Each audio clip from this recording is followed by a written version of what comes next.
Olá, amados irmãos e irmãs, sejam todos bem-vindos ao estudo bíblico da comunidade Anauim. Desde já peço que você curta, compartilhe o link dessa transmissão.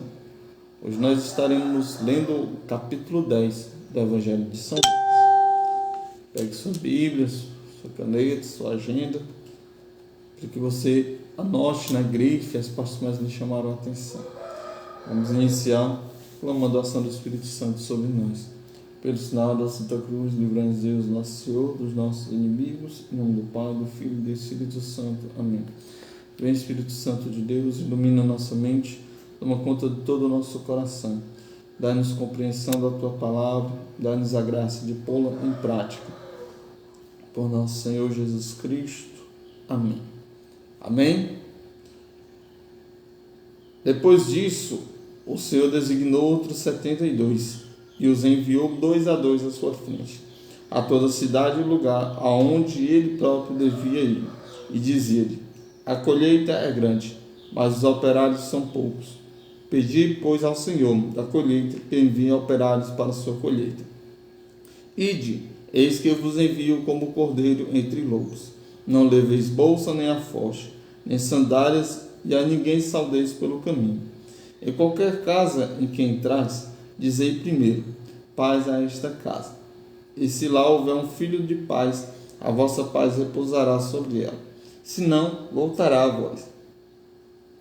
Permanecei nessa casa, e comei e bebei o que estiver, pois o operário é digno do seu salário. Não passeis de casa em casa. Em qualquer cidade em que entrares e fordes recebido, comei o que vos servir. Curai os enfermos que nela houver, e dizei ao povo: o reino de Deus está próximo de vós.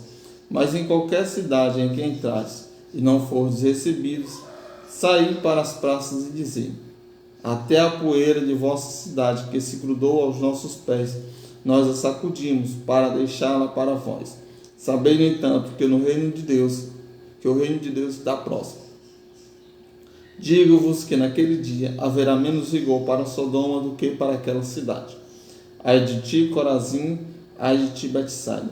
Pois se em Tiro e Sidônia tivessem sido realizados os milagres em que em vós se realizaram, há muito teriam se convertido, vestindo-se de cilício e sentando-se sobre cinzas. Assim, no julgamento haverá menor rigor para Tiro e Sidônia do que para vós.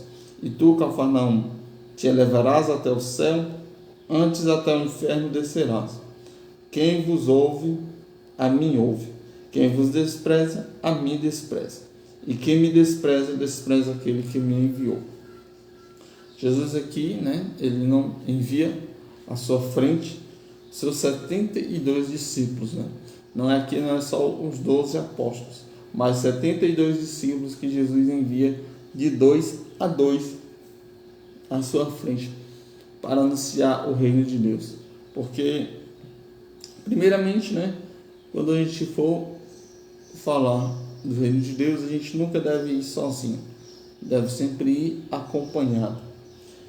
E aí Jesus vai e diz: pedi ao dono da messe que envie mais operário, porque a messe é grande e poucos são os operários. Ainda hoje a messe é grande e poucos são os operários, Então peçamos ao Senhor, a Deus, que envie mais operários para a sua messe.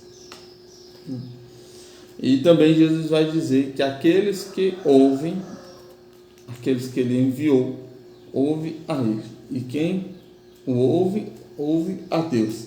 Por isso nós devemos estarmos sempre abertos àquelas pessoas que são verdadeiramente enviadas por Deus para nos falar dele. Os 72 voltaram com alegria, dizendo: Senhor, até os demônios se submetem em teu nome. Ele lhe disse: eu vi a Satanás cair do céu como um relâmpago. Eis que eu vos dei o poder de pisar serpentes e escorpiões, e todo o poder do inimigo, e nada poderá vos causar dano. Contudo, não vos alegreis, porque os espíritos se vos submetem. Alegrai-vos antes, porque os vossos nomes estão escritos nos céus. Naquele momento, ele exultou de alegria sob a ação do Espírito Santo e disse: Eu te louvo, ó Pai, Senhor do céu e da terra, porque ocultaste essas coisas aos sábios e entendidos e as revelaste aos pequeninos. Sim, ó Pai, porque assim foi do teu agrado. Tudo me foi entregue por meu Pai, e ninguém conhece quem é o Filho senão o Pai, e quem é o Pai senão o Filho, e aquele a quem o Filho quiser revelar.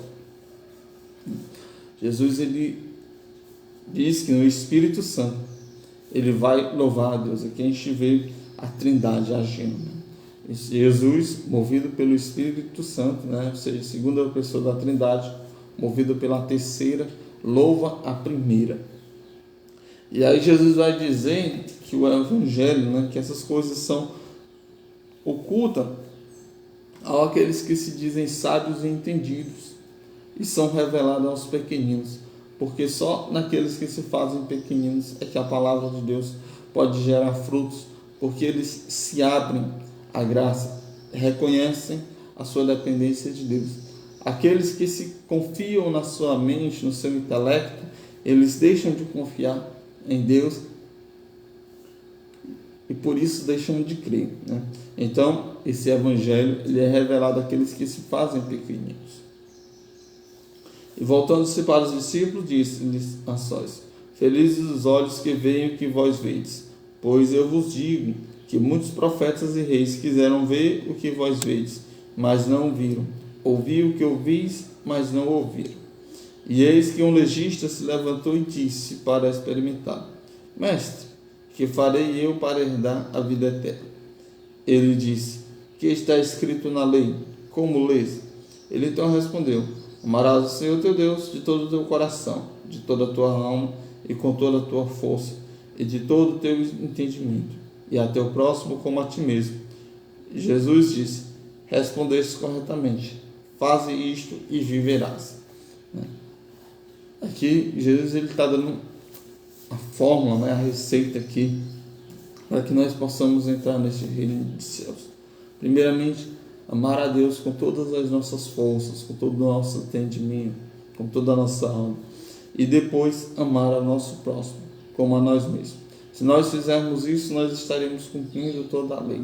Não precisamos nos preocupar com outras coisas, mas que haja primeiramente isso em nós.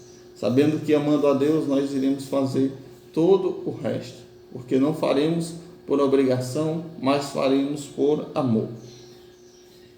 Ele, porém, querendo se justificar, disse a Jesus: e quem é meu próximo? Jesus retornou: um homem descia de Jerusalém a Jericó e caiu no meio de assaltantes, que após havê-lo despojado e espancado, foram-se, deixando-o semi-morto. Casualmente descia por esse caminho um sacerdote, viu e passou adiante. Igualmente um levita, atravessando esse lugar, viu e prosseguiu. Certo samaritano em viagem, porém chegou junto dele, viu e moveu-se de compaixão. Aproximou-se, cuidou de suas chagas, derramando óleo e vinho. Depois colocou-os em seu próprio animal, conduziu-o à hospedaria e dispensou-lhe cuidar. No dia seguinte, tirou 2 denários do seu e deu ao hospedeiro, dizendo: cuide dele, e o que gastares a mais, em meu regresso eu te pagarei. Qual dos 3, em tua opinião, foi o próximo do homem que caiu nas mãos do assaltante? Ele respondeu: aquele que usou de misericórdia para com ele. Então Jesus lhe disse: vai, e também tu faze o mesmo. Ia descendo um homem, né, de Jerusalém a Jericó. Jerusalém era a cidade onde havia o templo, e lá os judeus iam para adorar. Então aquele homem devia ter ido para Jerusalém para adorar o Senhor, né, para prestar o seu culto lá no templo de Jerusalém. E acontecendo que, descendo pelo caminho de Jericó, cai na mão de assaltantes. Os assaltantes, além de roubá-lo, espancam e deixam ele quase morto. Vai descendo o sacerdote, né, e olha, só faz se desviar. Do mesmo modo, um levita, né, ou seja, da tribo também dos sacerdotes, aqueles que eram responsáveis por cuidar do povo, por oferecer sacrifícios pelo povo. e eles simplesmente se desviam. Então vem um samaritano que historicamente eles têm uma certa rivalidade com os judeus. E mesmo com aquela rivalidade, ele se comove de compaixão e leva o homem, trata das suas feridas e entrega ele a cuidado de um hospedeiro. Jesus diz, vai tu e faze o mesmo.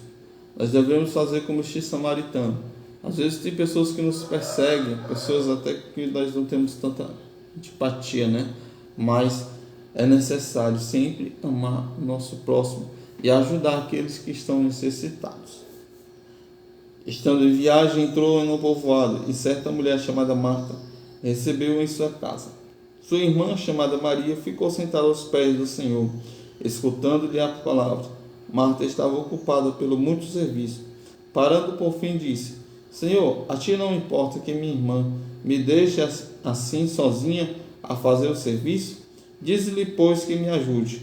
O Senhor, porém, respondeu: Marta, Marta, tu te inquietas e te agitas por muitas coisas. No entanto, pouca coisa é necessária, até mesmo uma só. Maria, com efeito, escolheu a melhor parte, que não lhe será tirada. Palavra da salvação, glória a vós, Senhor. Às vezes a gente acha que para servir Jesus, nós temos que fazer muitas coisas, temos que participar de muitas reuniões, fazer muitas andanças, mas o Senhor, ele diz que uma coisa só é necessária: estarmos aos pés dele e escutando, estarmos em intimidade, estarmos a escutar a voz do nosso Senhor, a conversar com ele. Ou seja, aquilo que nos é necessário é a oração. As outras coisas são importantes, sim, mas o necessário é estarmos diante de Jesus em oração e escutarmos a sua voz em intimidade. Amém? Muito obrigado a vocês que nos acompanharam até aqui. Não deixe de curtir e compartilhar o link dessa transmissão. Se inscreva no canal da comunidade e que compartilhe esse conteúdo para que mais pessoas tenham acesso, e tenham esse desejo pelo estudo bíblico. Que Deus nos abençoe e nos acompanhe. Em nome do Pai, do Filho e do Espírito Santo. Amém.